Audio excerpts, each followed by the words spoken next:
சவுக்கு சங்கர் இவரை பத்தி தெரியாத ஆளே கிடையாது. அரசியலோட நுணுக்கங்களை தாண்டி திமுக என்னென்ன ஊழல் செய்து திமுக எந்தெந்த மாதிரி பிரச்சனைகள்ல இருக்கு அப்படிங்கிற பல விஷயங்களை எடுத்துக்காட்டா சொல்ற ஒரு ஆள். இப்போ இவர் பல்வேறான அரசியல் குற்றச்சாட்டுகள் வச்சிருந்தாலும் அப்பப்ப இவர் ஜெயில் போறதும் அதுக்கப்புறம் பெயில் வாங்கிட்டு வெளியே வரதும் இந்த மாதிரி நிறைய விஷயங்கள் நடந்துச்சு. ரீசெண்டா இவர் வீட்டுல தங்கிட்டு இருந்தாங்க. அந்த வீட்டுக்கு சீல் வச்சோடனே இப்ப அந்த வீடு வேண்டாம் கொஞ்ச நாள் ஹோட்டல்ல தங்கியிருந்தாரு. அதுக்கப்புறம் ஒரு தனி வீட்டுல வாடகைக்கு எடுத்து தங்கிட்டு இருந்தாங்க.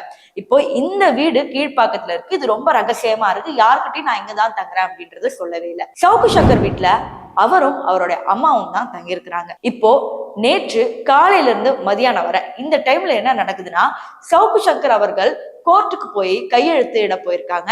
இப்ப இதே நேரத்துல என்ன ஆகிருக்குன்னா, அடையாளம் தெரியாத மர்ம நபர்கள் தூய்மை பணியாளர்கள் போல் இருக்கிறார்கள். ஆனா அவங்க தூய்மை பணியாளர்களான்னு தெரிய வரல. சார் கொஞ்சம் யோசிச்சு பாருங்க சார். குடியிருக்கிற வீடு, படுக்கிற பெட்டு, இதெல்லாம் மலத்தை கரைச்சி ஊத்தினா நீங்க எப்படி சார் இருக்கும் உங்களுக்கு? யோசிச்சு பாருங்க. சமைக்கிற பாத்திரம் யோசிச்சு பாருங்க. அப்படி என்ன தப்பு பண்ணிட்டாங்க? நான் எங்க வெளில கண்டுபிடிச்சிட்டாங்க அந்த குடி தண்ணியில் கலந்துருக்குன்னு அப்படியே நிறுத்திட்டாங்க. தொட்டி காலி பண்ணிட்டாங்க. வேலை முடிஞ்சு போச்சு. அப்புறம் அந்த வீட்டுக்கு போகணும். அவ்வளவு துர்நாற்றம். இன்னைக்கு கேமரா பர்சன்ஸ் பிரஸ்லேருந்து வந்தாங்க. யோசிச்சு பாருங்க. அப்படி என்ன பாவம் பண்றேன் நான்?